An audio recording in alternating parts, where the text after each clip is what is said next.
So it is on Fertile Crescent, the first game. It is Sweden versus Sweden for Ageofkiller here.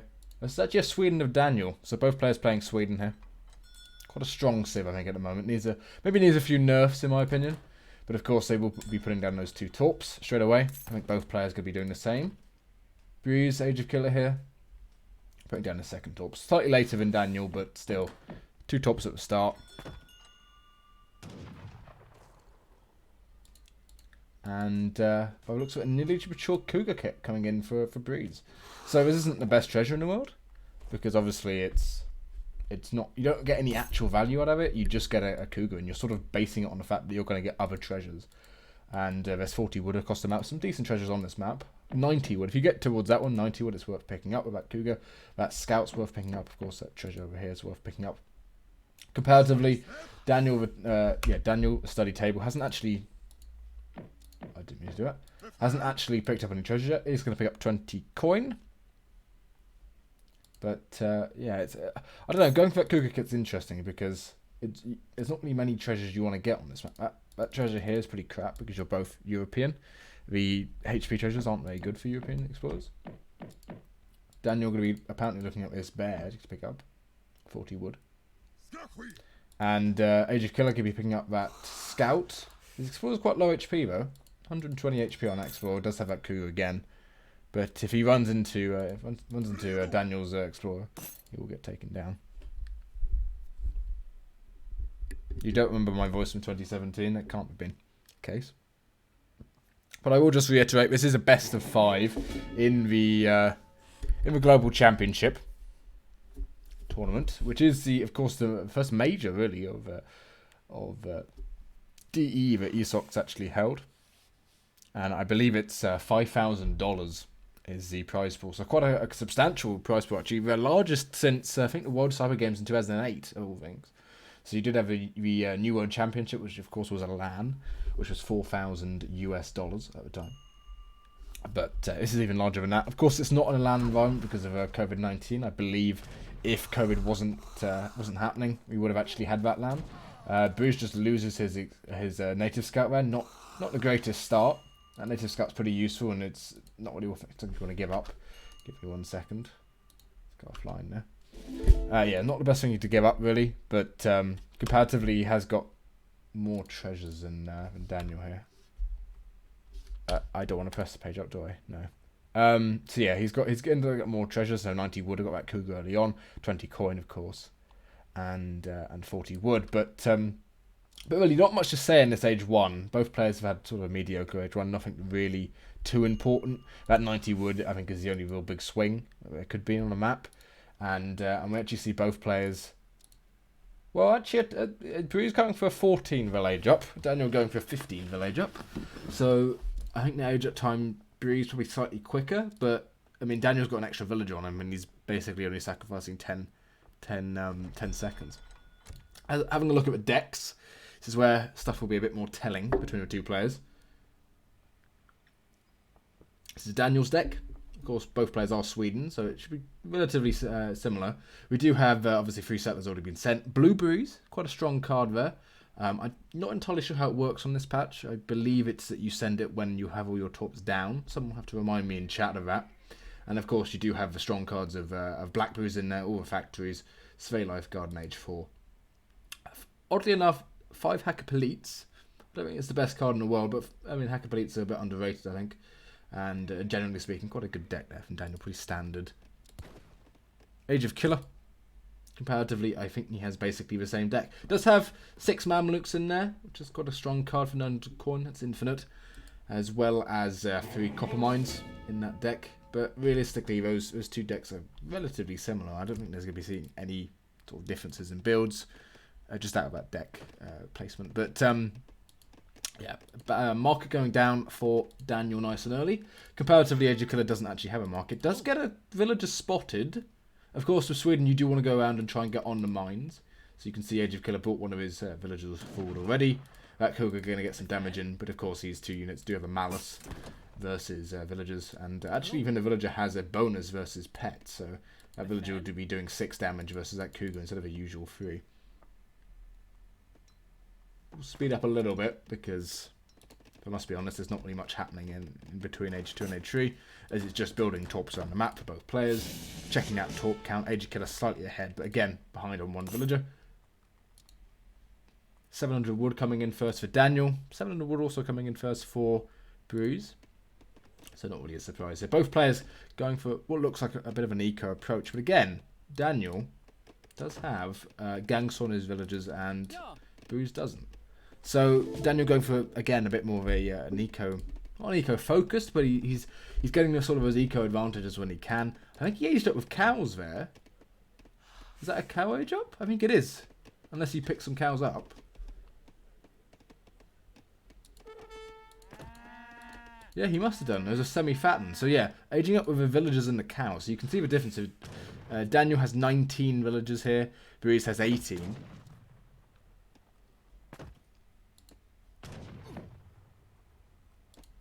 And both going with 700 wood. Now, Blueberry's now coming in for Ageofkiller. And Daniel yet to send his next card. So we'll see that when he comes in. There's his next card coming in. Would not be surprised if it's Blueberries. Just cut. Actually, no, not Blueberries. Ironwork. So that's going to be the coin gathering upgrade on those silver mines.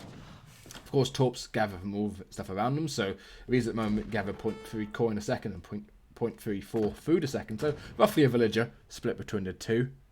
Oh, Bruise aged up with cows too. Okay, that must be meta for Sweden. I didn't actually realise. So yeah, you can see the difference here. 0.75. That's with the blueberries for Bruise here. So actually, that's without the blueberries. It's because it was a hunt. So with the blueberries, it's 1. Okay, that's a bad one to look at. Yeah, with the blueberries, it's 0.99. Right? It's only collecting from this one blueberry bush. So 0.99, and comparatively, Daniel's on 0.34. Right? Do see some Carolines coming out from Ageofkiller, and actually a stable on the way for Daniel with a couple of Huss and Q. I quite like the stable start, as you know there's going to be villagers around the map, just simply because you're going to be building those torps. Apparently that... Okay, Don's correcting me. Apparently there's a dead hunt there. I don't know how fast he's collected, but anyway, they're going to be quicker because of that blueberry bush.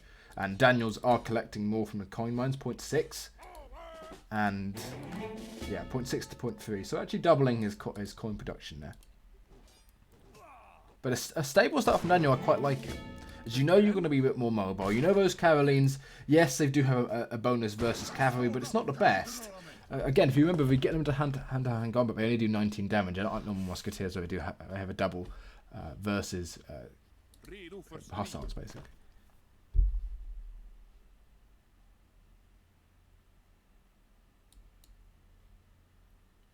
And then you can see he's going to pick up those 5 Carolines quite easily. There's no more on the field for Bruise. I don't think there's even any more coming for Bruise.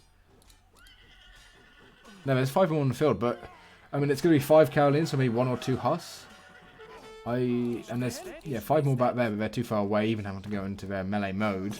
Yeah, it's 2 Huss for 5 Carros, and 5 Carolines obviously is 100 resources.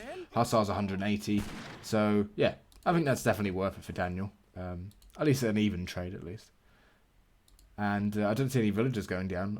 Someone will have to tell me how to read this, because I don't actually know. I know this is the population cap. Yeah, I don't know how that works, if I must be honest. Some A's hopefully is in chat and can tell me.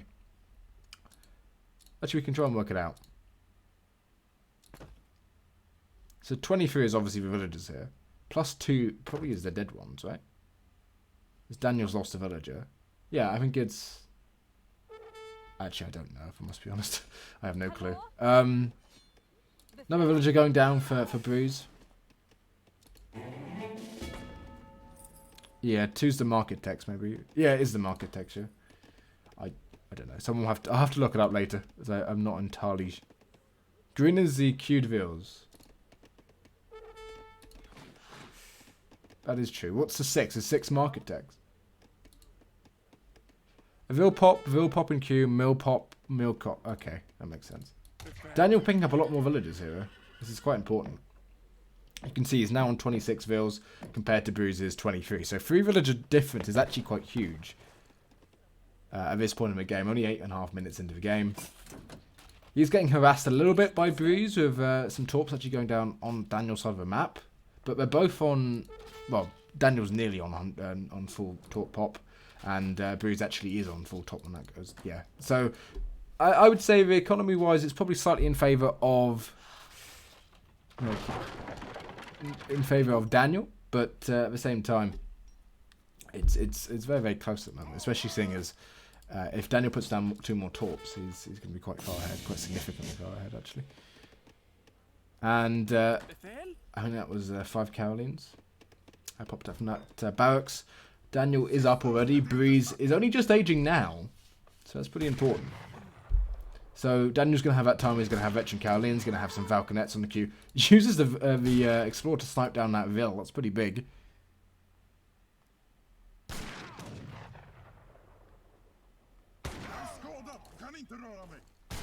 Explorer goes down. Those Carolines kind of have to back off now because the veterancy is going to come in for Daniel quicker. Well, it's not actually in queue just yet. But you can see how disgusting the civilization is. Look at that food income. And look at that coin income with 1 villager on coin. That's absolutely just ridiculous.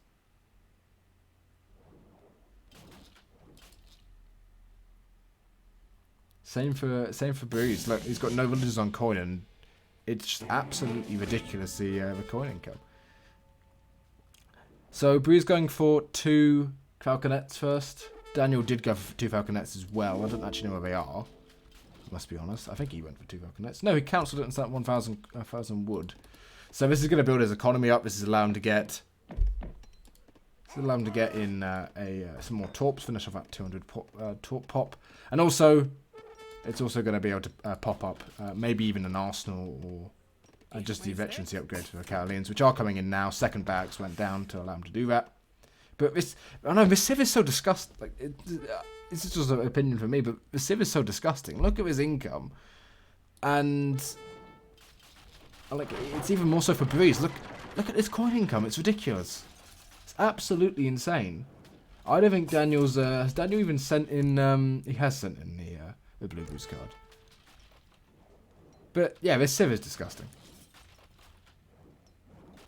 It needs to be nerfed. It's just how it is at the moment. Obviously, I shouldn't really be saying this because it's not really right. But I don't know. It's just not a fun civ to play versus. Daniel does pick up a villager here. Breeze obviously putting down some walls already, but they are incompleted because that villager did just go down.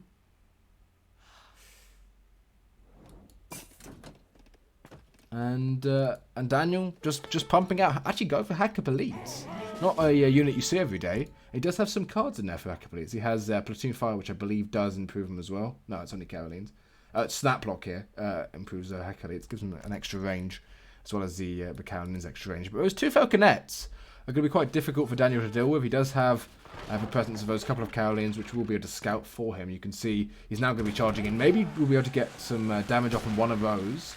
Doesn't really change too much, though, of course, because unless you get... Yeah, it doesn't really change too much because the Falconets, what Daniel has, are going to be what really kills them in the end of the day.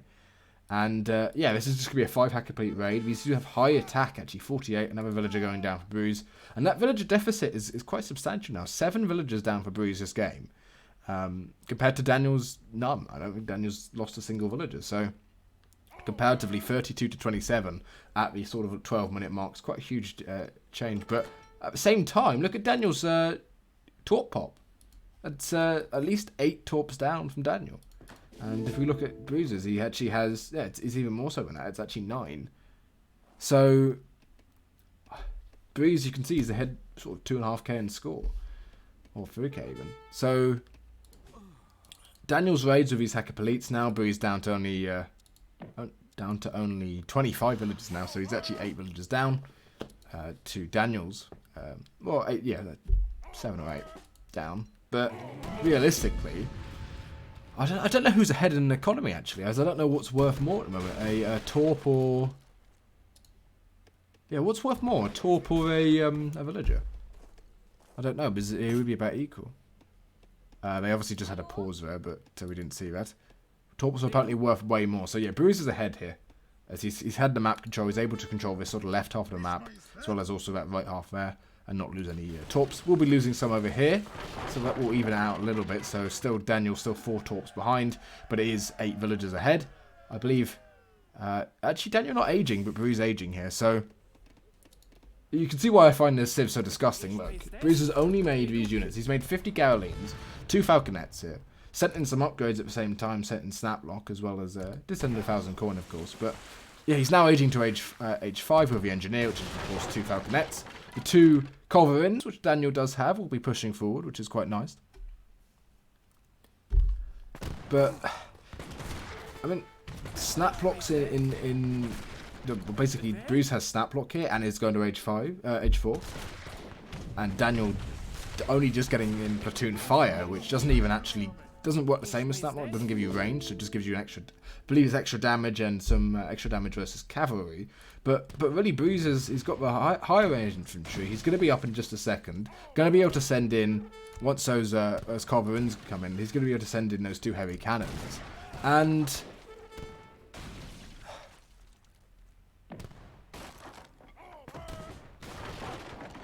It's I don't know, it's just this Civ is so ridiculous.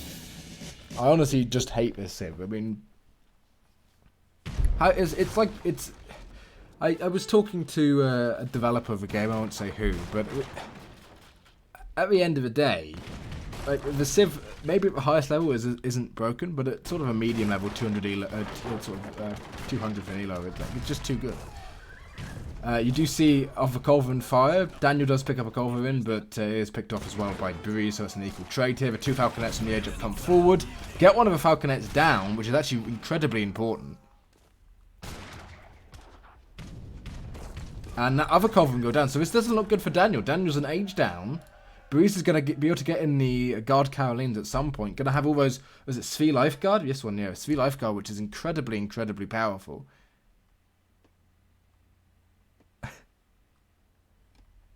And he's just going to come forward here. He has more of those Culverins. Daniel does have the Jaegers, which is actually quite important here. Probably Ageofkiller needs to back off here, but not having those 2 Falconets down and a couple of Culverins on the field will be able to take up those Falconets from Daniel. And although I don't know why Bruce is fighting this, he's ahead in economy. He's ahead. Well, he's not ahead in economy. He's ahead militarily and ahead. Age-wise, now getting in Guard Carolines, but look how many units he just lost without getting into the next bonus. And I mean, these are incredibly strong units. These Carolines, 262 HP, 28 range attack, and 0.3 range resist. So it may only look like these have got about sort of 50, 68 more HP, but realistically, when you account for that range resist, it's pretty more than double, really. And you've got the Falconets behind this, you've got the Culverins to protect them, and these Jaegers, although they're really good here, they're not doing too much because of that Svi Lifeguard. And now even 260 HP on those Guard Carolines. 260 HP with 0.3 range resist. Of course, effectively it makes it so these do 0.7 times their normal attack. So, it's just ridiculous.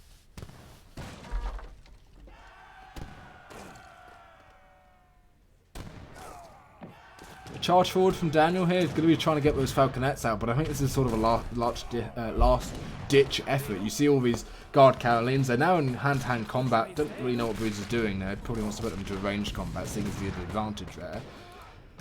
Those Jaegers have been constantly shot at by the Culverins, which actually will take down one of them. And the Jaegers still having some fire at the back. But look at the score difference. 6,000 score between the 2 players.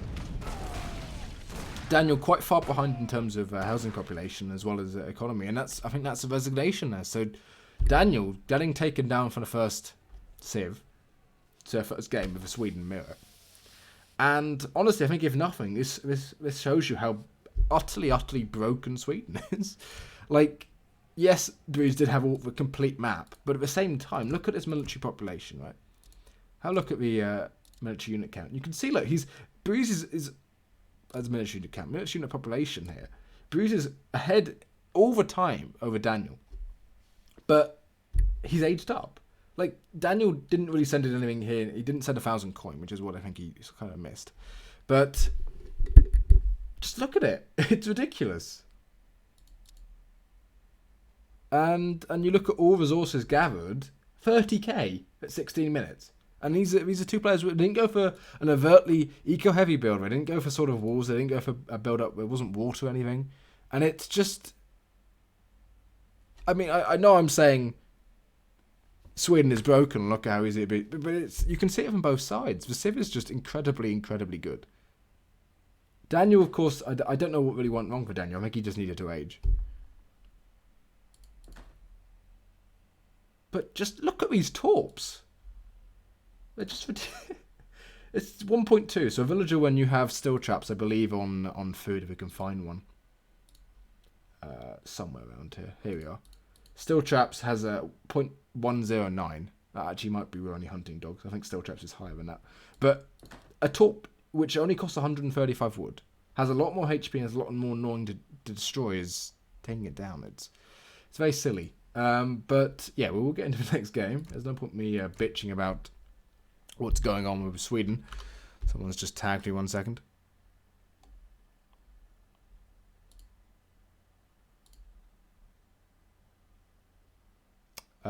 In-game names. Okay, I need to change the scoreboard slightly. Let me just do that. What's Daniel's name in game? It's Sturdy Table, right?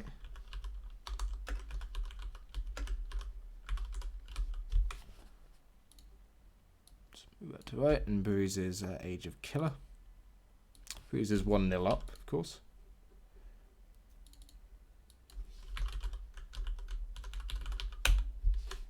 Oops. Hopefully that's fine now. I'll just center Bruise's name slightly. There we are. So, into the next game. Recorded games. Of course, I don't think Bruise can play Sweden anymore. Daniel can. And Daniel actually can pick a second. Actually, he basically counterpicks here versus Bruise. Into the second game. I don't know what map this is. It looks very odd from its spawn. Bruce says GG. It is Inca. I've forgotten the name of this map, if I must be honest. Do need to quickly change the speed the game is scrolling at, because unfortunately there's a bug where you get the speed of whoever played the game, for whatever reason. It's Vietnam, apparently. And apparently you start with extra resources on this map, so this should be quite interesting. Inca, with at the bottom here in the colour orange, is Breeze, or Ageofkiller, and he will be picking up that coin, 45 coin and base, and Portugal, a sturdy table there. Daniel will be actually just picking up normally. We'll just change the speed slightly because it does bug at the start for whatever reason. And apparently you start with extra resources here. I think you start with an extra wood crate, extra coin crate, and extra food crate, if I recall correctly. Someone will have to remind me of what it actually is. 35 XP and 35 coin will be picked up by Breeze as well. Incan house, the Cancer house going down. I believe you go for the big button here. And of course, quite a lot of water on this map. There's 1, 2, 3, I believe 4 whales. That's the fourth. Yeah, 4 whales on this map. I said it's more than 4. Is that 2 whales out of 1 whale? I don't know. Don't know how it works. Yeah, actually, it's 5, isn't it? 5 or 6. But no TP line on this map, so not the best for, well, any civ which doesn't have a TP civ. So it's 6 whales, as Don said. And yeah, quite an interesting map. Both players can go water here. Obviously, Portugal is probably the favoured one on water, I believe. Weird market placement for Daniel, quite far away from anywhere. I bet we could treasure contention between the two who have 75 food. Tibetan macaque. Very low HP. We'll give it a little zoom in here. Daniel does pick it up, and I think Daniel got that actually. Did pick it up just first. So 75 food is pretty substantial. Having a look at Bruise's deck. We'll send in apparently the native card in first. American Allies. And has quite a heavy water deck. Does have the Machu Picchu card, which is of course an extra stronghold. And some weird ones like the Hirakas, as well as a sort of two Chincha rafts and a couple of water card schooners and fish market in there. Comparatively, Daniel doesn't actually choose his deck yet. We'll be 10-10ing. Of course, again, this is pre-patch. So Port does have an extra 50 food to start off with, which may make it slightly better. And Daniel saying in chat that this map is just going to be ink and mirrors, so I don't know. But you do have a Zen temple here, as well as the Shaling temple. I think the Shaling temple is the Rattan Shields. Rattan Shields, of course, do have some nice upgrades in there, actually. The Villager Gathering Wood upgrade is really good for Inca. This Dim Mac upgrade is incredibly good if you go for Rattan Shields. That's the Flare Bugbear, Din Mac, I guess, same one again. Zen Temple, you do get a unit upgrade cost reduction, as well as 1,000 XP into Inventory. So this is kind of like Mercantilism and Master Lessons there. Hand Infantry, which actually does buff the Coyote Runner type units. I've got what they're called now. The cavalry units for Inca, as well as the spears, actually, funny enough. But you can see Breeze now going down towards the bottom of the map. We'll be picking up the Rattan Temple. And of course this card, this American Allies card, I believe it allies you with all the natives. So if you send in this card here, if you send in native treaties, you get a batch from all of them.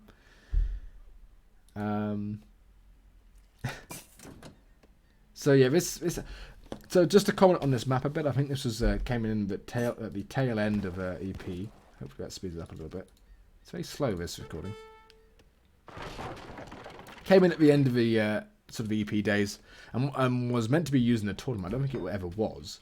I don't think it ever was. Daniel, Ageofkiller, even putting down that native Travois forward, so that native embassy is forward. What will he do here? Probably just be sending in.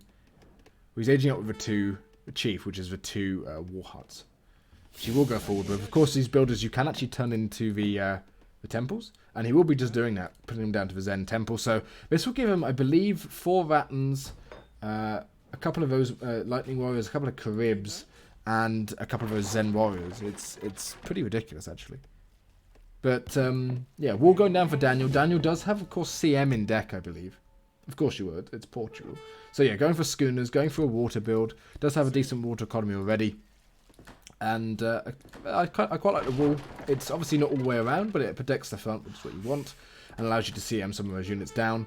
That Chasqui will get some damage off on that Explorer, but you don't really want to be fighting that. As Breeze, you can run away a bit. But yeah, these Zapotec Lightning Warriors, they're not the greatest units. They're like the Aztec ones. The Aztec Obsidian Swordsman, I forgot what they're called now. But they have quite low siege. They're not sort of midway between a pike and a musketeer for siege, but they do extra damage to heavy infantry in hand-to-hand combat, which is pretty strong. We'll see what Bruce is doing. Now, native treaties will come in. I don't see the forward war hut anywhere, funny enough, unless it's like over here. It's over here on the right. So yeah, you can see how strong this card is, and this is, I think it's been changed. But that's 4 Vattans. That was 4 lightning warriors. And 5 Sohi there. So it's a massive, a big mass from Breeze already. This is mostly just pike type units, so they do a lot of siege here. That dot going down very, very quickly.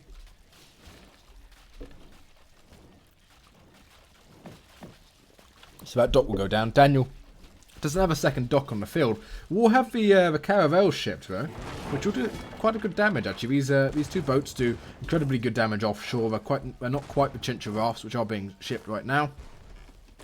But yeah, there's a lot of siege on the field, and these crossbowmen will get caught out by the Rattan shields. Minutemen probably in queue now for Daniel. CM you can see in queue, Town Militia.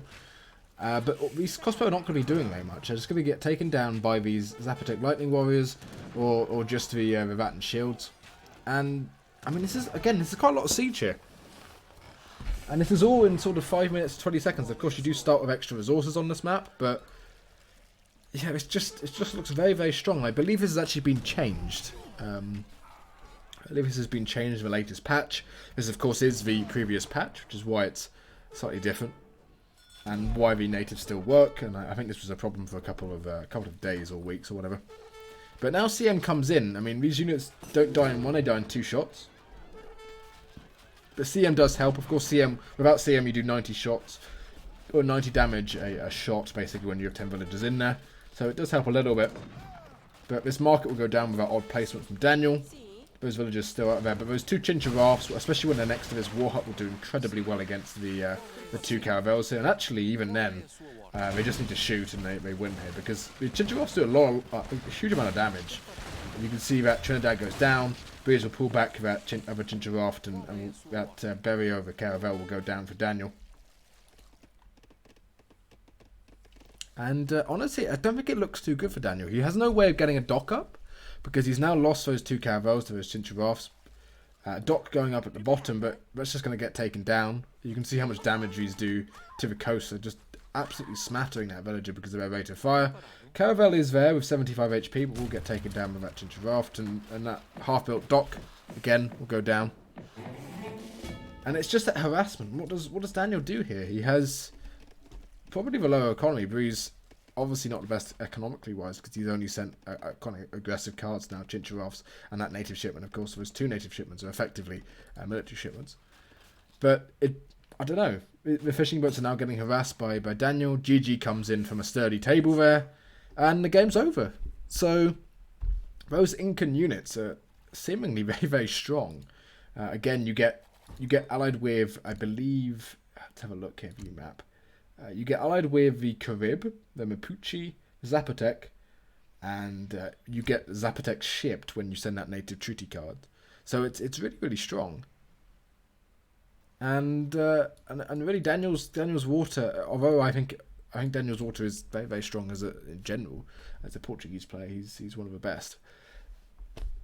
Being rushed on a map which is relatively small if you look at the distance, it's not too far to walk. You do have those native ports, native things on the sides, and it just seems very, very strong. With Chincharoffs again on the water, very, very strong. Breeze put his war hut right next to the water, protecting them, and I don't know. It's now 2-0 to Breeze. Of course, he hasn't brought out his best civ yet, which actually coincidentally is Portugal, which we've just seen played, and Daniel trailing on a best of 5, which by 2 points is really not what you want because you can't really come back from it very easily because I mean you're on a knife's edge. As soon as you get to that point where you're 1 game from losing, it becomes a lot harder to actually play as a whole.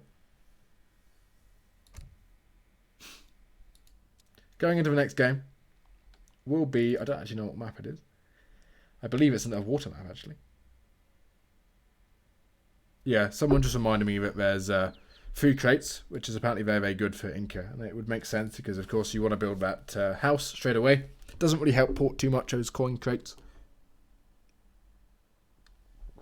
But, an interesting map because you don't normally see a Nat Rush. And I think it's GB, I don't know what GB means, but I've got that bug still where you can't, the speed is different, so let me just quickly change that scroll speed.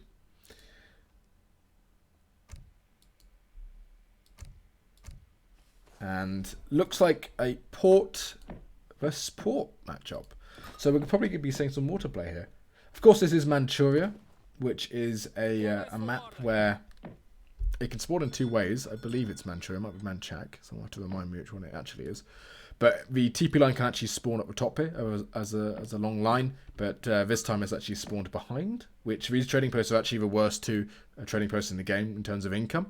But realistically, they're good for ports because you can protect them quite easily. We do see a difference in terms of build orders here. Breeze going for actually not a TP straight away, or maybe he's going for Daniel's TP up the top here. I think that's what he's doing. He's going to collect the wood here, going for a 10-10. I think both players are going for that 10-10 playstyle, but going for that Daniel's TP at the top here cuts him off a bit. And he is also at the same time being able to pick up a lot of those yaks. There's at least 1. I think there's 1 over here. I think there's 8 in total on this map, but he did pick up a couple of them, and you can see there's 3 or 4 for Breeze. Yeah, 3 there, and he's already eaten 1 actually even. So he's got 5 yaks already, and there's a couple more on the map. We'll be eating those, which are actually very, very important in terms of a 10-10, because you want to be minimising that at age up time as much as possible. Especially for port singers, the quicker you get up, the quicker you get that second TC, the quicker you get 400 wood, and quicker you can start that sea boom. And of course, you don't actually send a shipment in Age 1 as port normally. You will send in schooners, but again, schooners, it doesn't really matter when you send it as long as you send it before you have that dock up. So realistically, this is honestly just very good for port, for Breeze here, in the orange colour at the bottom. Waiting for them to pick up decks. have to see what they do choose. Yeah, you can go a very, very, very water-heavy deck, sort of reminiscent of Kinesi here. The only cards you can really send in here, which are relatively militaristic, are the 8 crossbow, the 2 caravels frigate, 2 organ guns, and a heavy cannon. Bruiser is also going to pick up 75 food, so that'll help him age up quickly. Daniel instead went for schooners straight away. Does have a bit of a different deck, even less militaristic if I may say so. Does have 4 Mamluks, that wasn't in Bruiser's deck. Doesn't have the 2 organs, doesn't have the 8 crossbow, but does have the 2 heavy cannons. So slightly more late game focused deck here from Daniel, even heavy fortifications, which is actually a favourite of mine. But realistically, I don't think we're going to be seeing an early game here, because neither player's really got an aggressive deck. And I think both players probably going to be semi-FFing to an extent. Being both toxic semi-FF players. It will speed up a little bit here because, of course, in the transitional phase, there isn't really much to talk about. Bit of a contention over 75 coin. Actually, not really at all. Villagers are ages away. Breeze will pick up 80 wood treasure, which is nice. Daniel going mid-map, but actually both players having their villagers right next to each other mid-map here. Building those trading posts. Funnily enough, Daniel was actually quite far ahead in terms of aging, which has surprised me because I thought Breeze with all those yaks would have gone further ahead, but he didn't. But yeah, 2 docks right next to each other, so right in the centre of a map. Normally you're going to be seeing probably 2 caravels first from one of the players. I would not be surprised. Yeah, Daniel sending in those 2 caravels, maybe even training another caravel, which would be, of course, the classic GUA strat of getting that caravels in. Walls coming down from Breeze, I like this. And he actually sent 2 villagers here. But yeah, this is the GUA opening. Another dock going down from Daniel.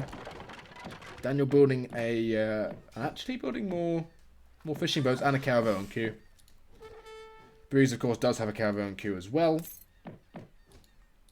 Most on top of each other. They are on top of each other. So this covered wagon over from Breeze is going to come in and not realise it's not going to be able to build. It's going to bug out a bit and then just stand there. So Breeze actually notices that. We'll go down and try and put it right next to each other. There you go. But that villager and the explorer is going to stop that. And yeah, it does finally go down. But those 2 caravels coming out early, as well as that town centre coming up early, is going to be really, really important. Daniel now going to have a caravel earlier. Bruisers are going to ship in just a second, but even the extra fishing boat's going to be massive because yeah, both taking 300 damage from both players. Town centre going up for Daniel first will be incredibly important. And even that little 15 damage from the dock, as well as that extra caravel coming out ever so slightly quicker, is going to be huge for Daniel. Daniel does actually have another fishing boat queue, so we'll get extra damage from that dock. And it's all about who can get basically just one volley off on the caravels, get the first caravel down. 2 of Bruiser's caravels are actually low HP now. And that town centre is up for Daniel, so that's 40 range, so if he can get a single shot off, that's huge in a caravel fight. Daniel taking down Breeze's first caravel, and there's only 2 left here for Breeze. He needs to have another one queue, and actually Breeze now going for fishing boats instead, choosing to put them in the dock. But realistically, this doesn't look good for Breeze. Daniel was just ever so slightly faster.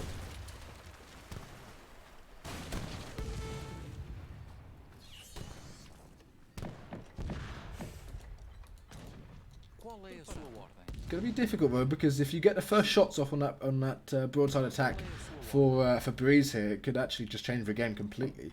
Although a bit of a dance. Improved warships now coming in, I believe this is for Ageofkiller. So if Breeze can escape here with one of those caravels alive, and if he can keep that one caravel alive, which only has 10 HP now, goes down, and doesn't have a caravel in cube, does have improved warships, but you're improving one warship. I think it'll still win, man. Honestly, that one warship will win. Because now you've got 1,000 HP, you've got more attack. You can fight this. You can fight this as Breeze, 100%. Especially seeing as now Daniel's got another caravel in queue.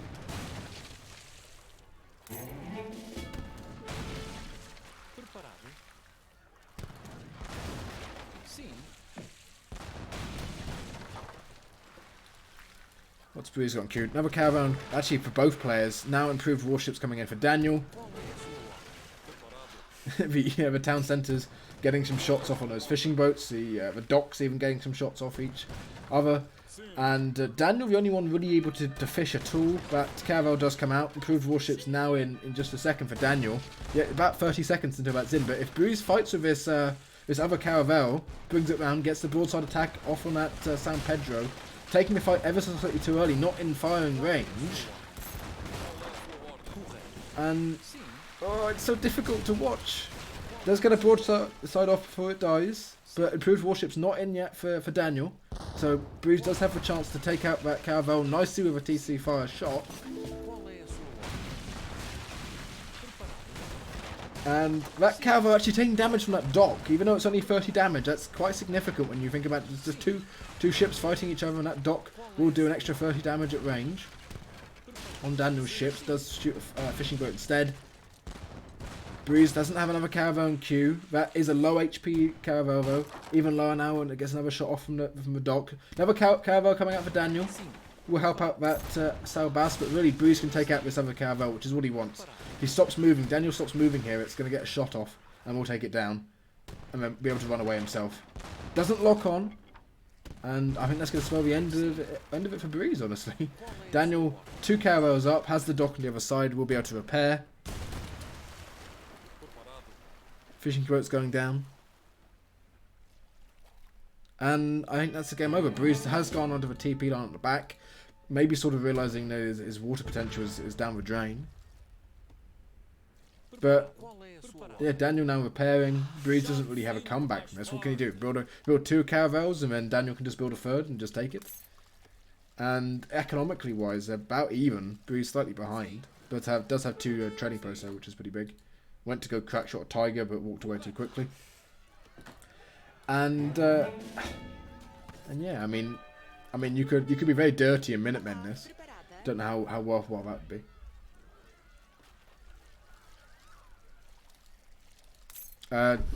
Duck asking if I can turn team colours on. I can, but it bugs because it switches the colours around, so it doesn't really work too well.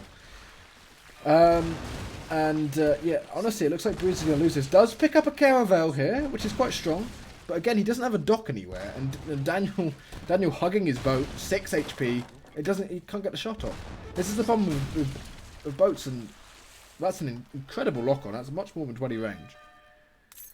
But, yeah, that's the problem with boats. You can just run around in a circle, and they don't really work. Because we don't know how to fire. That town centre's still getting shots off on the fishing boats there for Breeze. Funnily enough, actually, I think if you garrison villagers into the town centre, it does actually do double damage versus these vills. And Breeze now fighting vill over vill, using the hand attack from the villagers to take down Daniel's forward villagers from the TC over there. But yeah, it doesn't look great from Breeze. He's significantly behind in economy-wise. He's significantly behind in score. Does have an extra TP up, which is quite nice. But Daniel's just has that water advantage. He won that water fight.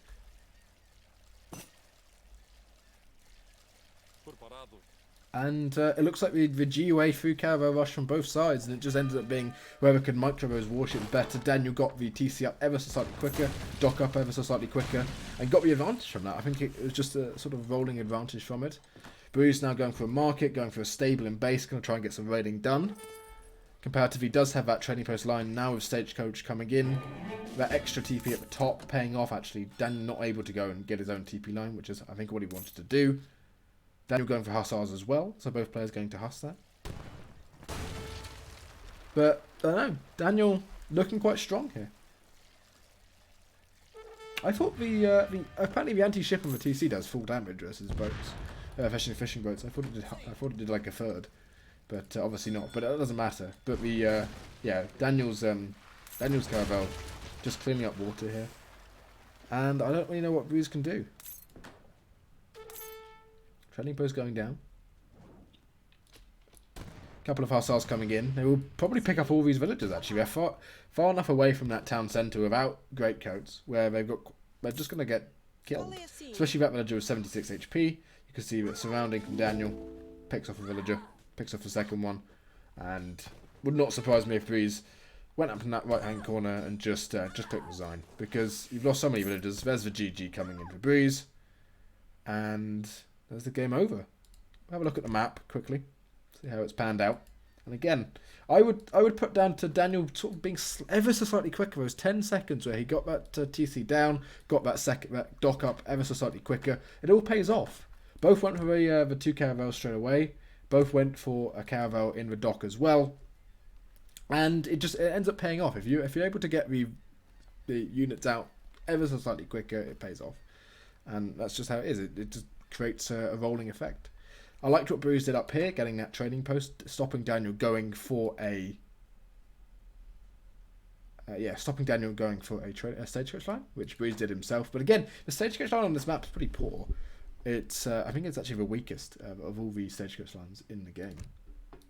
Having a look at the post game here, militarily, both players making 5 caravels. Of course, Daniel at the end did make a couple of hussars, slightly higher. But realistically, the only thing that actually matters. Please move the overlay at the top.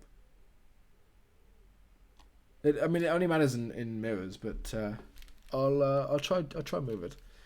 But yeah, it's didn't go amazingly for Daniel. No, for Breezy, it went very well for Daniel, and it just ends up being those timings, which is so important. We'll back out just to the next game. We'll just move that overlay slightly. Problem is, if I move this overlay, I have to move everything. It's very, very annoying. What's under players? Yeah.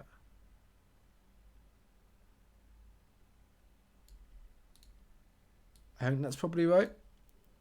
Let me just move all these.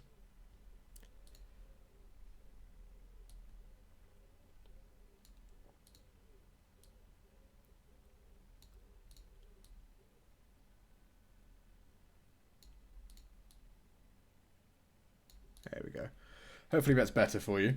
Obviously we can't see until we actually get into the game. Probably should have done it in game, but yeah, getting into to game 4 here of a best of 5.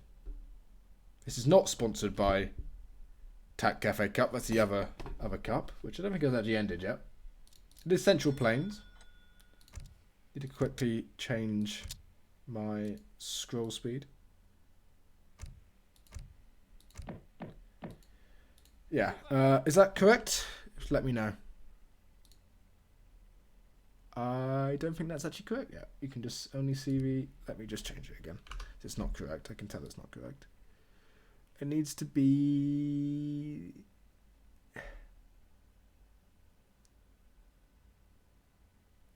there. It needs to be there. Now I need to move these again.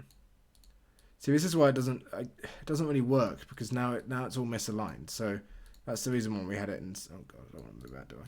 That's the reason we had it in such a fashion. So now you can see it, but yeah, I don't know how Comet wants it done. So I'll ask him later. But hopefully that's fine now. Bru's asking for.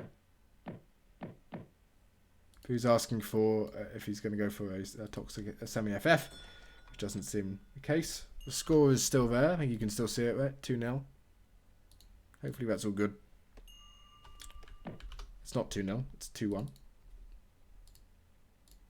I like the old system where we had one in game, which worked really well, and I could see shipments and stuff, which was a lot easier to cast with. But anyway. Going into this game, Daniel is playing as the red at the bottom of the map on the left here, as the French. And Bree's going for port. So actually the third time we're seeing port in this game. I wonder if Daniel will go for a 10-10 here. I don't think he is. He's chopping wood, so I don't think he is going for a 10-10. Bit of a contention here between... Not really a contention, is it? It's just Breeze shooting down Daniel's Explorer. Of course, this is quite a good map for... it's quite a good map for port. You do have the ability to send in ATP, which is very, very strong. Makes your trading post cheaper, makes it so you're able to have a firing attack on those trading posts. Someone's complaining about the colours, so I'm quickly going to change them actually, some people. I think it's on accessibility. I can change... Can I just change this to like pink or something? No, I can't. It doesn't let me in game. So I can't do that, I'm sorry. But yes. Yeah, quite a strong map for Breeze here. Change P6 to blue. I can't change it in game now. See, I can't even click it. So I'll have to do it out of game, it's fine. Yeah, so this is quite a good map for Ageofkiller. Is playing Port. Again, we're quite well known for playing Port.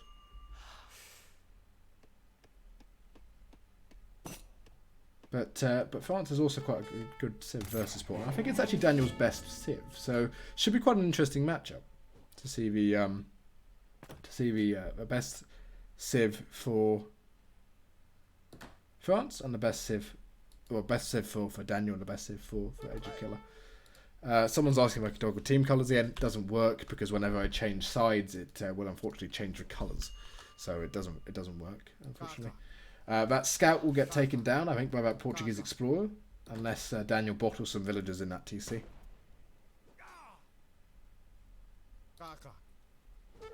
We'll speed up the game a little bit. Have a look at the decks, actually, while we're waiting. Daniel's deck is pretty standard, actually. Does have some more eco-heavy cards, refrigeration, as well as that team-ranged infantry attack. A relatively standard deck for France. Breeze, Ageofkiller, pretty standard deck. Does have Spice Trade in that deck. Not the most standard card for Port in a deck, but as well as heavy fortifications. But realistically, for Breeze, this is quite a standard deck, I'd say. Slightly more militaristic favoured than his last, but it's not a water map, so it's kind of to be expected. Daniel will be picking up 75 coin here, which will get picked up. And Breeze, I don't think he's picking up anything anywhere. Where's his Explorer? That's Daniel's Explorer. Breeze just going for a TP. Did go for ATP as his first card, so probably going to be seeing some villagers coming out at some point. Daniel, it would not surprise me if he went and built a second trading post. And you can see he's got a lot of villagers on wood there. And even a villager coming forward, actually, for Daniel. Unless that's just... I think that one's actually just herding. But yeah, Daniel got to go for a second TP here. Split up a little bit, so you can see. And taking that second TP is very important on this map. You see Breeze going with a villager all the way up to the top, getting in that other ATP right at the top. But yeah, getting a second TP here for France is pretty strong, because it allows you to basically block that ATP. Port want to probably get about 4 TPs at least to make it actually worthwhile. So yeah, realistically, this is looking quite good for Daniel here right at the start, if I must say. We'll have to see what Breeze puts in as his first card. 700 coin. Going down for a stable with that 400 wood. Of course, does have the 25 attack on that ATP. Daniel's Explorer will have to try and get away. Hasn't got that native scout to pull though, which is quite important. Daniel not up yet either. Slightly slower than I think you'd normally be as far as normally you're about 425, but that's fine for Daniel. Did go for a 14 village up, of course, instead of a 13. 13 village up. We'll go with 400 wood. That's standard. 4 CDBs first. And comparatively, Breeze again going for 700 coin. Goes up with that stable. Also going to go for a market straight away. And I'm surprised he's not going for sort of a barracks, going for some musketeers, trying to get down some of those trading posts. Just what I think you normally tend to do if you go for ATP. You want to at least try and get 4 trading posts and then go for the sort of trading post boom as ports. That French Explorer, I think, actually went down, got straight back up again. And will get taken down by the Portuguese Explorer. That Portuguese Explorer is quite important to actually keep alive here for the... Actually, both Explorers, because of how the ATP line works here.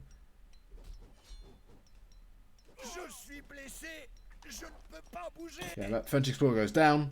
Ports will use his spyglass. We'll also scout the stable. Have a look at what either player can see. Breeze has not actually scouted. Oh, this is Daniel's point of view. Breeze sees most of what Daniel's done. Sees that stable will pick up also the 45 coin in the base. a lot of spam of Lamau, you called yourself an ESOC TV fan. I'm loaded on Channel Points Pro. I highlight every message because I'm just that jacked. Try talking in chat again when you're a true fan. I have 51,000 channel points. I don't know if anyone has higher than me. Probably Keister has higher.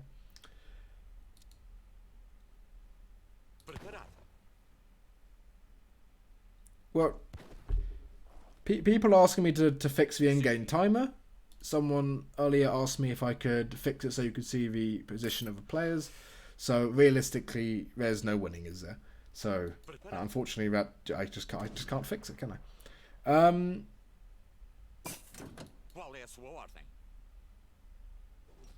Bree's going to be picking up a villager here, by the looks of it. No great coats in for Daniel just yet. Will it get taken out? Doesn't actually. Just gets right into the TC right at the end there.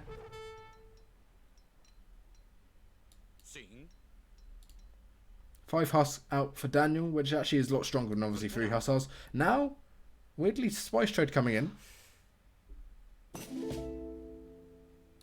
Spice Trade came in for Daniel there, for Breeze even. And actually, Breeze running into 5 Huss. This is huge. If Daniel can get 1 or 2 of these Hussars, early on, that's a massive difference. And then you go, C1 goes down. Breeze's Explorer is right next to it, which might go down as well. Daniel has more Huss in queue, so it's just, again, you win one fight in this game and it starts a ball rolling, and that's where you end up sort of getting lost because of it.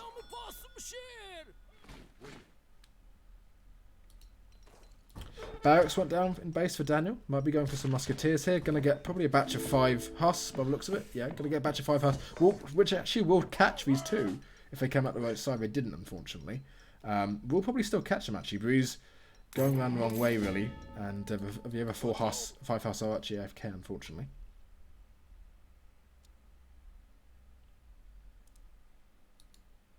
But we will get caught up here. Yeah, they get caught by Daniels. The other 4 Hussars Breeze has already made are all the way across the map. These are going to get caught. And again, this is going to be 4 Hussars versus 10 now, which is just ridiculous. Breeze now running back across the map because of it.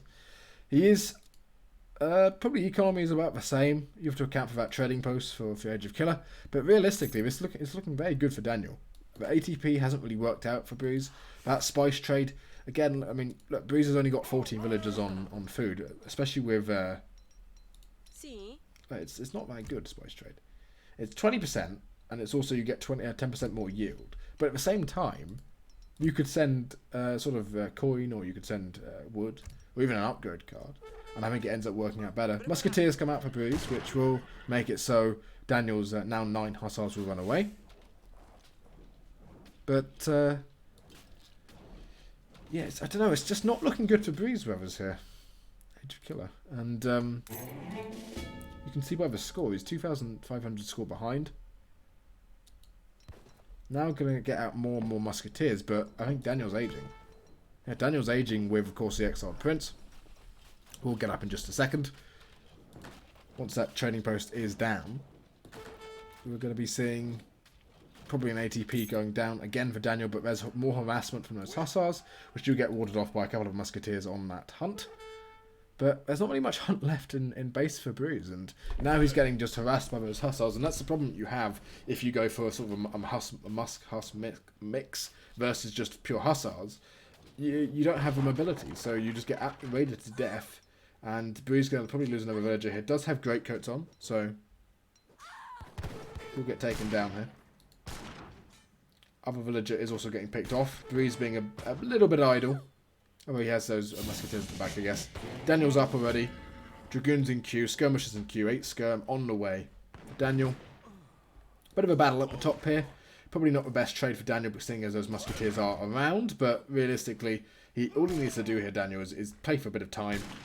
Make sure Breeze doesn't get that ATP line secured. And he's just so far ahead. He's going to have skirmishers. Going to have basically everything on the line. Breeze now sending in Eco Theory. Not a card you really want to be sending in at sort of 9:15 for ports. And there's the GG coming in. And looks like Daniel basically just took the game. Going for that second TP early on.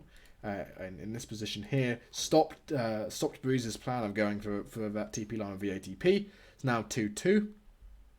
And honestly, I don't think it doesn't look like it's going too amazingly for Breeze in the last two games. We will go on to the fifth game. Semi-FF, if someone's just said, did just win. So that was a toxic semi-FF from Daniel. But let me just sort out the overlay one more time. People seem to want to have the timer showing, which is thankfully easier to do than players. It's going to be that top corner. That, I think it is. That's where it's meant to be. Sturdy table, bring him back down. Bring back Ageofkiller down. Bring back that 1, which will suddenly be a 2. And bring down that 2 as well. Move that to the left a little bit as well. And Daniel, of course, is now on 2 points instead of 1. So, of course, it is a best of 5, and this is the start of the... Is it General's Table or something? I've completely forgotten what the tournament name is. It's the start of a tournament.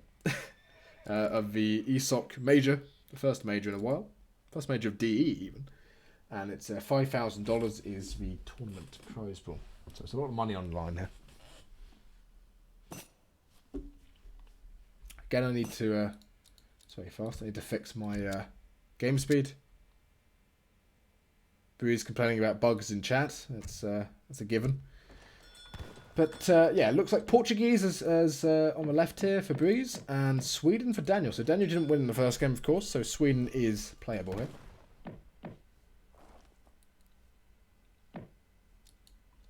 Sturdy table. As Sweden will go down for two torps, almost certainly.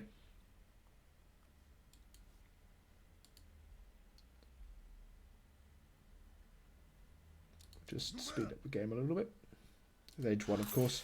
Picking up 50 wood, actually, for Sweden is really, really strong. I would say so much so that it's probably worthwhile actually mining, collecting enough wood for another building, even. Another torp. Comparatively, Ageofkiller picking up a native scout's quite strong. Allows you to scout around the map, of course. We'll just speed up a little bit because it is Age 1, of course, and Age 1 is... That's not the most interesting of times, if I must be honest, especially if you're solo casting. Bit of a treasure contention here, which I will slow down for. And by the looks of it, it's going to be 90 food. So this is actually quite big for both players, especially if Bruce is going to go for that famed 10-10, which he isn't actually. Going to go for a 10-20.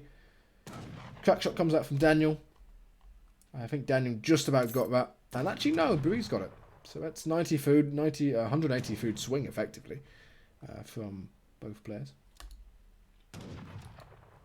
And as such, I think it's going to be a strong Age 1 for Breeze here. 12-10, 12-20 even. Not going for a trading post like you usually would, leaving 100 wood on the floor. And it's a water map, it's Breeze. Probably going to be... Apparently it's buffering. Hopefully that's fixed itself. Says it's all fine for me.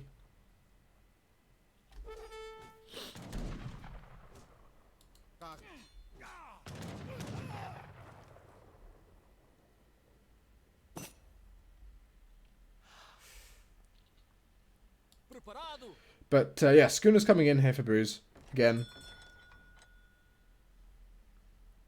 Schooner's coming in. Going to be a dock coming down as well at some point. Probably on this sort of northern side of the map, northeastern side. It's northwestern, it's not northeastern. I'm really, really brain foggy today. I've been having to get up at 5 o'clock in the morning for work, which sucked ass. But yeah, Breeze picking up a Cherokee. And comparatively, Daniel just scouting around, probably scouting for a dock on his side of the map, which is a given. You understand that Port's probably going to go for water here once he gets to 200 wood. Probably going to go over get a dock on the side of the map. Yeah, that Outlaw Rifleman getting picked up, and that Cherokee Rifleman also getting picked up. This map has, I think, quite significant water. I don't know, I think it has what? That's 4 whales and a decent amount of fish, so it's definitely viable. It's not as good as the summer one, and does actually get scouted that dock by Daniel. Having a look at the water, the decks even. Breeze going with the same water deck he did in the first water game where he played Portugal. This is Daniel, so pretty standard there.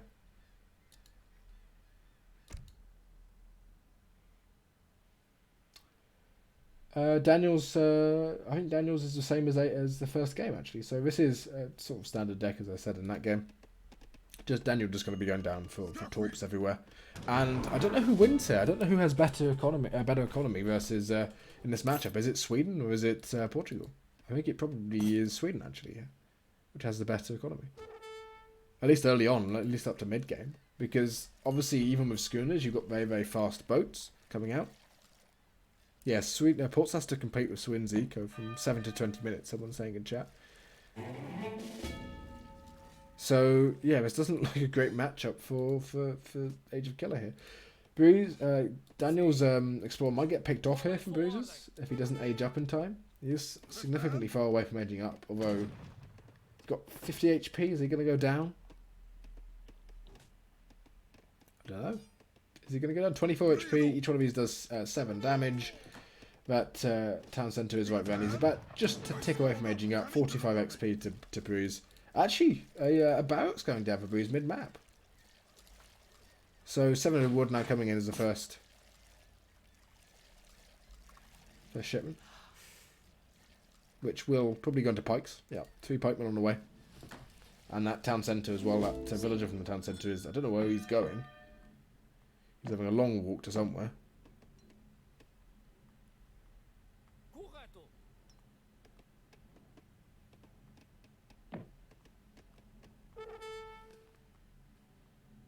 I don't know where this guy. Where is he going? Oh, he's my. Okay, Bruce. You don't have to do this.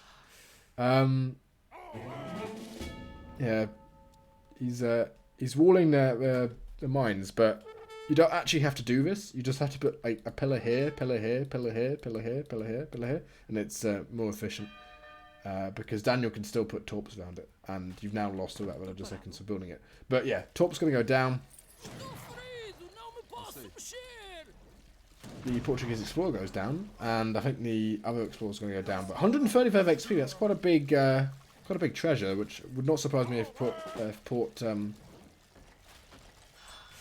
sort of a villager to come over and pick that up. That villager's still AFK, just sitting over there. A sturdy table comparatively.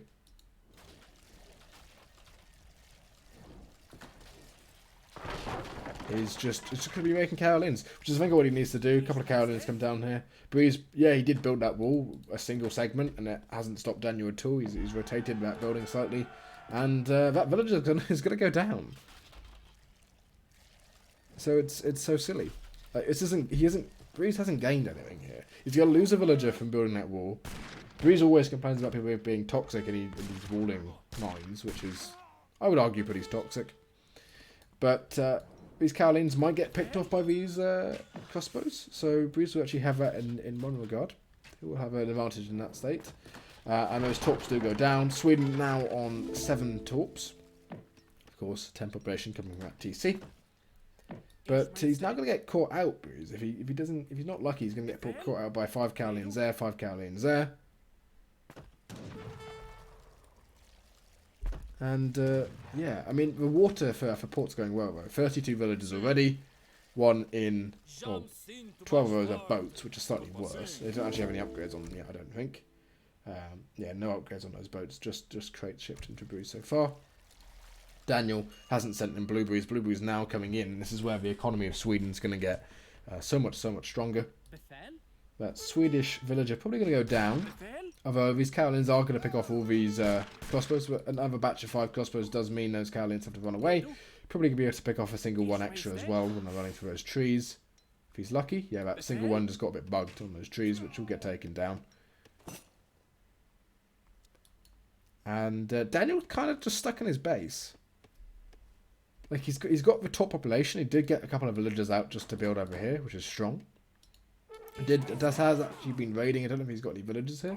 Fortunately, I can't actually see in retrospect. couple of pikes will go down on the bottom here, like that from Breeze. Be able to get out on those torps, be able to take them down a bit.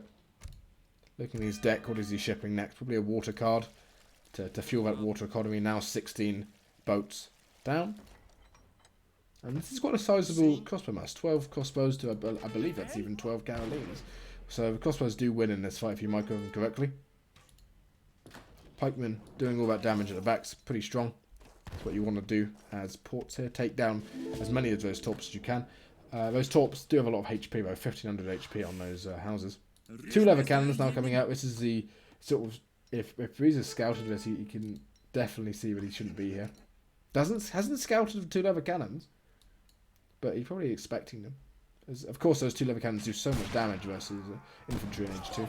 And there you go, he scouted them with the Explorer, so we're back.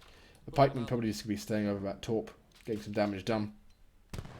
You can see now, just 1 shot taking them out. They've got more range as well. They've got 21 range instead of the 16 of the crossbows. Of course, you do have that CM there. A couple of Cowlians are just being very annoying in Bruise's base. But I would say Bruise is probably ahead economically here. He's got all the water. Hasn't sent a water card, funnily enough, but is aging to Age 3 now. Will have access to those Orc and guns. And one thing that Port does have here is they've got that forward TC. That forward TC, although it does have a Malice 0.5 versus artillery, it does still do decent damage versus those lever cannons, which is all he really needs here. We'll get apparently picking off these Cannolines instead. Minutemen will now coming in. 5 Musketeers coming in, as well as Minutemen. Big shots from those lever cannons though, taking out the 2 of those Musketeers already. A 3rd one going down, one of them half HP. That lever cannon low HP, 90 HP there. The covered wagon will get taken out maybe? No, it doesn't get taken out quite. 5 Huss now on the way. And Breeze needs to defend this to the last tooth because that town centre takes a long time to come out. There's no anti-cav here, there's only a single Musketeer and a couple of villagers around there. Minutemen are low HP as well. And I think from Breeze, all those crossbows probably going to go down here.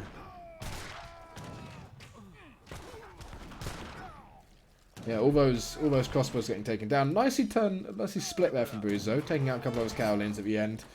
But I think that town centre's going to go down. He knew the fight was there. Probably should have gone back here. Calls the Explorer. What's in queue for Ageofkiller? A couple of Musketeers. I think the Musketeers will probably actually be able to save those. Yeah, we'll probably be able to save this DC with Musketeers. Give it just enough time to get up. And as soon as that gets up, of course, you will get the extra benefit of the Minutemen coming out. Those couple of Hussars coming back will raid. Orc and guns on the way. Is that 1,000 wood as a first shipment? That's ballsy. Yeah, 1,000 wood as the first shipment. I mean, a couple of goons would have been incredibly good in that forward TC. There's that forward TC coming up. Minutemen also coming out. Villager goes down. Did just miss that. I'm very sorry.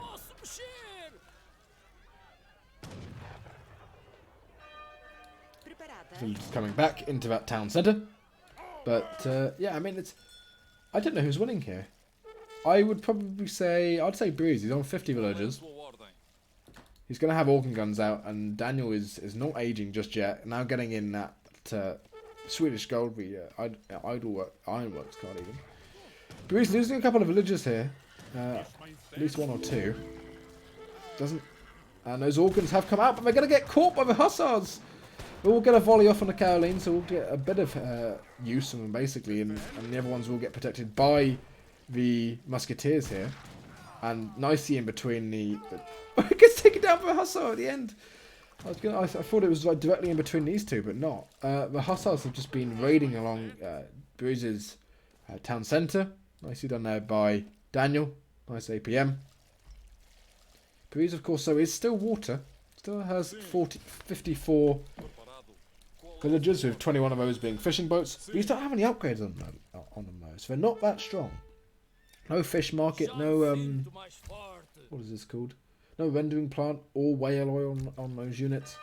And I don't know, these aren't the strongest villagers, so if Daniel can keep up these raids and is just harassing, buying himself some time, allow himself to get some torps up and running, and he's now going to Age 3 himself, so there's still plenty of life in this game.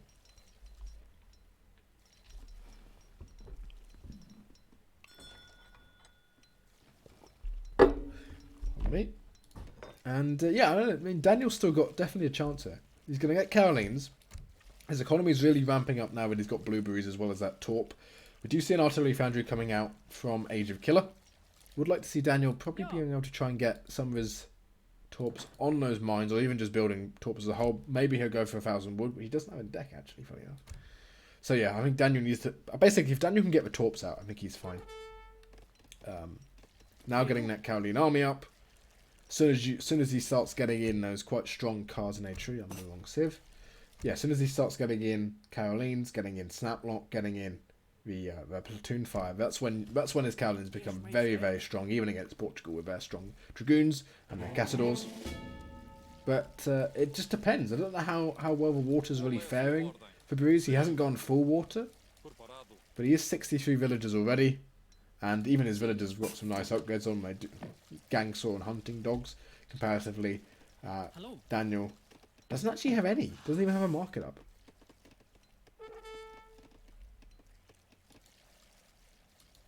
Picks off a hussar at the top, which was harassing him.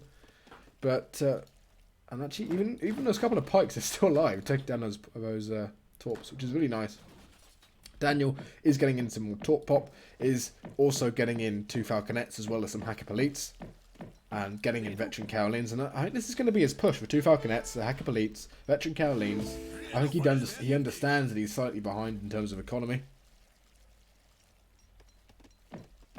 And we're just pushing forward here. Yeah. Those culverins do come out nicely from Breeze, sort of predicting Daniel's play here with the falconet. As soon as he saw him go up. That town centre is full HP. We'll get some shots off, but those culverins is what's important here. We'll have a look at Breeze's POV. See what he can see here. We'll see the falconet nice and clearly. Does take one of those out.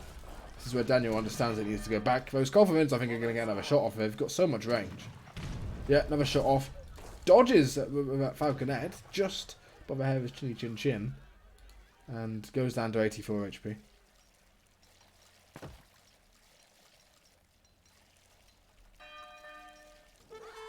These Hackapelites, I mean, people say they're bad, but look at the damage they do. 48 attack and hand attack.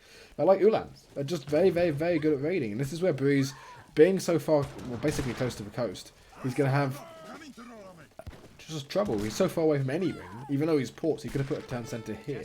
This is where I think he should have taken a town centre, gone here, leaving 240 coin on the floor. I don't know what he's doing there. But, yeah, I mean, what is that, 4 or 5 villagers going down? I've even Daniel now coming in the back here, but mass of musketeers. Use your goons, Portugal, and you should be fine. But look, just they're so good at raiding. They're just so strong at raiding. And I think that's what Daniel uses them for. He uses them to get that advantage in raiding. Carolina's now coming across the map as well. Going to be trying to. He knows the culverins are here, so he doesn't want to face them. And it's just what Daniel's going to do now. He knows he's slightly behind in terms of economy. Probably equal now when you account for Daniel now being well, he's only 10 torps, so he needs to get more torps down. But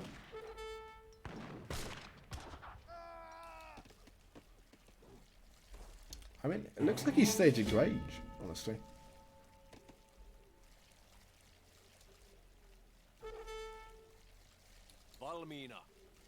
Like, Breeze is just getting toyed around with here by Daniel, really. That falconet went down. Breeze went forward with the culverins. I didn't see that. I'm very sorry. There's fights everywhere. Hackapelites go down finally. Caroline's getting stuck in between here. I don't know why Daniel's pushing in here. He knows there's going to be Minutemen. He knows there's going to be units coming back, and now he's lost so many units.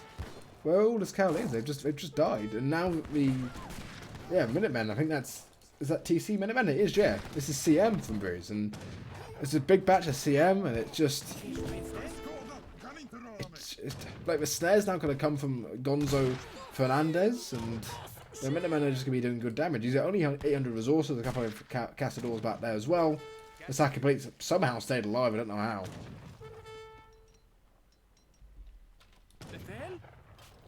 We'll pick off the pikemen. All those Minutemen are now dwindling in their HP, and those couple of Hackapelites, of course, when they're in their range attack, do have an area effect, which actually is very good against Minutemen. But although he's now running them in when... Oh, that's a bit poor. Losing those 4. for free. Pikemen do go down, those Minutemen also do go down. But Breeze, his economy is insane. 69, nearly 70 villagers, most of that of which probably is the fishing boats. Daniel is aging though.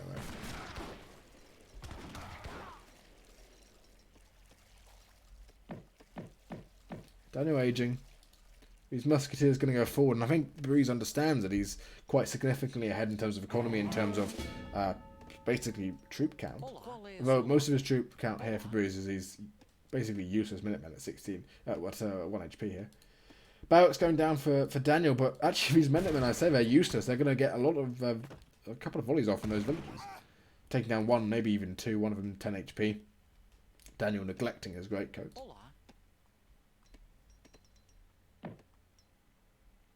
But yeah, now Breeze going into Dragoons. Daniel only on 12 torps. Does have both the upgrades in, the Blueberries as well as the Heidelberg Ironworks. And now even more of them going down. So what does Daniel do here when he gets up? He doesn't have the 6 Mamluk, does have the Lifeguard. Maybe he goes for 2 heavy cannons and goes for the Hope and Prayer. I don't really know what he does here.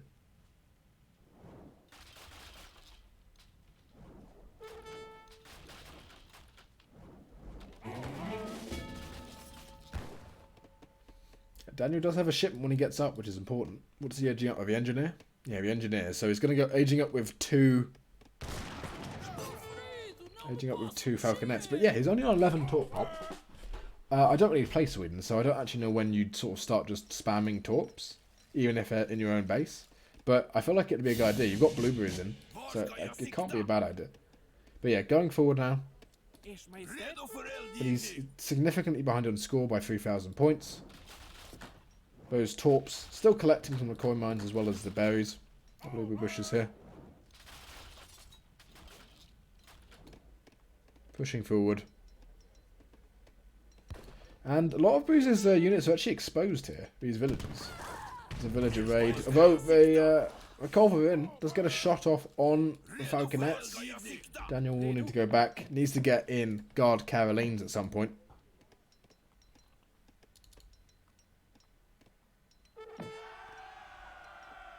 Full charge. So you might be able to get that down. If he gets that down, it's huge. What Breeze is doing here, though, I don't like. He's bringing all of his army to kill these couple of torps. So basically, Daniel knows that Breeze's army is over here. So he could have pushed in there. He could have pushed into the town centre. Of course, he understands that there's still CM and there's still the worry of those 16 Minutemen coming up from that TC, as well as 6 extra from that one. But now that there's heavy cannons, one Colv does what, 160 damage, I think, each shot. So it's not going to be doing too well against 2 heavy cannons, 2 Falconets, as well as all those guard Carolines. Of course, these are guard Carolines now, which are very, very strong. Svea Lifeguard still isn't in, but I mean that town centre is taking heavy damage from those cannons. All these musketeers coming forward. Minutemen coming out from the other TC. That TC now low HP, 62 HP. Daniel shoot one of them. Oh, he just got destroyed. Yeah, Daniel should shoot this TC with one Falconet shot. It will go down. And now these heavy cannons are going to show you why heavy cannons are so strong. One of the best ships in the game, 2 heavy cannons. But yeah, these cannons don't have a bonus versus goons. So this is, I don't know, this is a difficult one. I don't really know who wins this. If those cannons can stay alive, Daniel wins this easily. And this looks like it's what's basically happening. And you can see the damage they do. All of those Cassadors are particularly bad versus artillery pieces. Daniel now has the economy to spam out some Carolines, which is what he needs. Still has that sort of negative that these Carolines no longer have a bonus versus the Dragoons, so the Dragoon spam is quite big. Look at that massive shot from that heavy cannon. So quite a good trade here from Daniel, but at the same time, this is sort of his last push. And that town centre, 26 HP. Just when we saw it the other day, 1 HP from...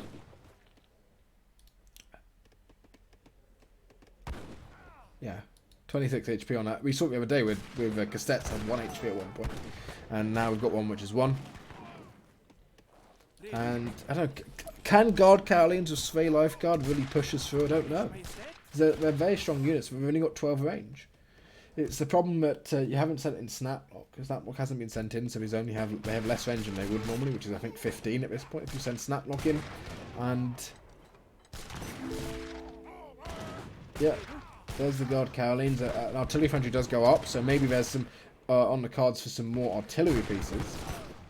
And now it's mostly veteran dragoons. We don't have counter-infantry rifling on those Cassadors. And honestly, I don't know why Bruce is pushing this. He has the water advantage. He has 89 vils now, has the economy going, and water's already out of fish, though. It's already out of fish, but Daniel just doesn't have the economy to keep up here. He isn't able to spam out of 4 Raxes like you normally can do as Sweden. And it's just going to be difficult here. Does have some Hacker Police in queue. They might get some work done. I don't think Breeze is going to expect, but there's a lot of Dragoons here. And Hacker Police only have 0.2 range resist. Of course, Dragoons only have 0.2 range resist as well. I think they should be 0.3 for ports only. I think that's an important measure which needs to be taken. But yeah, I mean... it's not looking good for Daniel, honestly. But at the same time, I think it is definitely comebackable. You have... He's an age up. He has the access to the factories. Breeze is now running low on water. And he's also just done the same thing he did earlier. Just shifting all of his units into these couple of torps at the bottom of the map. None of these units have siege. I mean, 12 siege and 13 siege is pretty pathetic. These now have Survey Lifeguard. Would like to see Snaplock coming in at some point. Industrial Revolution in. No CIR on those veteran Cassadors, which of course is very, very strong. Gives you effectively an extra 20 damage. Makes it... it's basically an extra third damage on those Cassadors. Or an extra 50% really. So yeah, an extra half. But yeah, I mean, Breeze only has the, was it 1, 2, 3, 4 wells. So only has enough for 16. So just this town centre still on 26 HP. Funny enough. Breeze going down with a couple of walls. Obviously they're Breeze's walls, so they have quite a few gaps in there.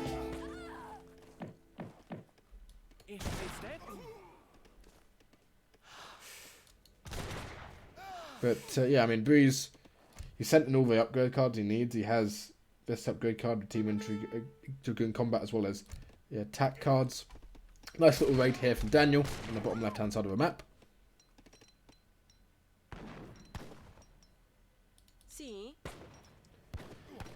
Settlers are going to get taken down here. One of those is 3 HP.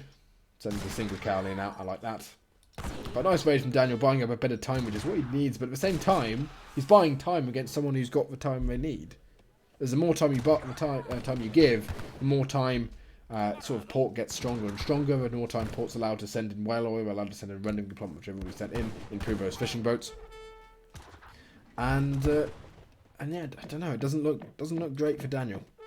Now he's going to go for, Daniel's, by the looks of it, going for, was that Culverin and heavy cannon from that factory. But Breeze, on the other hand, also has 3 heavy cannons himself. Probably be aging sometime soon. Yeah, looks like he can age at some point. At least he could buy some food if he needs to. Those Carolines still being annoying. Might even be able to pick up another villager. Yeah, but villager 1 HP, 3 HP will get picked off by Caroline. It's a nice little raid there. But yeah, that town centre being 26 HP, especially when it had CM in there, is really silly. But yeah, Daniel, now if you can get out a couple more of those Culverins, like one problem with Culverins, if you have one, especially if it's just an H3 Culverin, they don't really do very much because they do 160 damage, and that's realistically, when you think about it, 160 damage is not going to kill this Culverin. You need 2. So that's why you always see people making 2 Culverins, or they make, but even 3 or 4 Culverins, because you need to be able to basically snipe the other person's.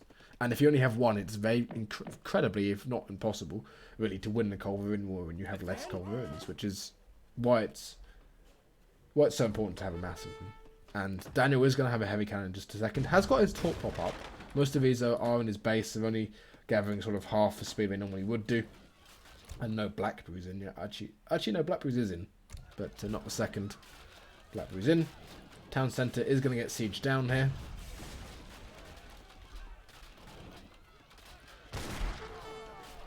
Caroline will go down.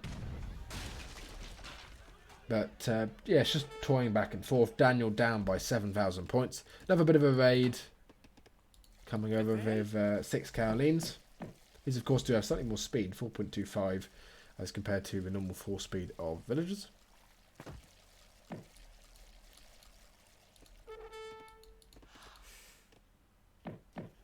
Redo.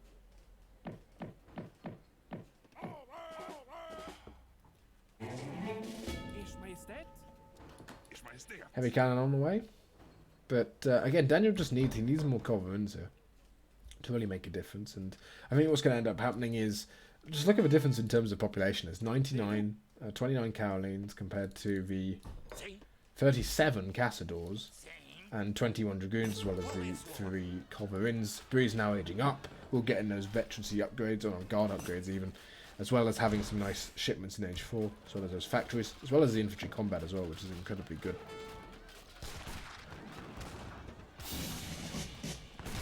Aged with the Cassadors, I believe. Let's see, aged with the organ guns. No, aged with the Cassadors. But heavy cannon is quite deadly, and he needs to take it out before really anything happens. And I mean, Breeze just gets he's setting in heavy fortifications. That's just it is a little bit trolly. Yeah, oh, he aged with 1,000 coin. Thank you, Daniel. I thought you aged with the Cassadors. But yeah, it's up to Daniel to push here, and I know it's difficult. That town centre is still 26 HP. Probably going to go down from a single shot from the culverins. I wouldn't be surprised. Just shoot it, Daniel. No.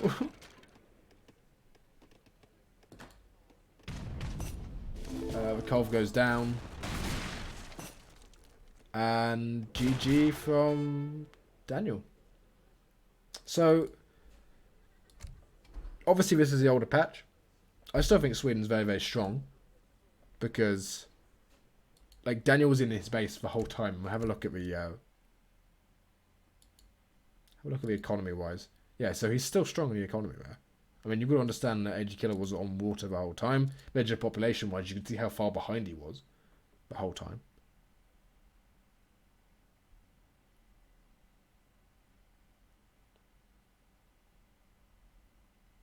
And, yeah, I mean, Breeze was just ahead. From sort of this point forward, I think he was just ahead. You can see the military unit population. Daniel tried to mass him in Age 2, and Breeze was able to outmass him and go into Age 3 at the same time. Did get that pick on those organs, which was quite strong. But yeah, Breeze just ahead in terms of economy, in terms of military, the whole time. All resources gathered. You can see, actually, even with water, Daniel was actually sort of on par.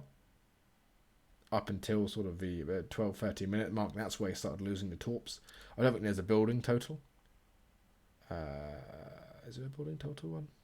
No, there isn't, unfortunately. Buildings, there you go. This is the easiest one. You can see, look, Daniel just didn't have any buildings. He just lost all his torps. And that's where Sweden, they just die. If you don't have the economy to hold up sort of Caroline spam as well as cannon spam, it just doesn't go very well.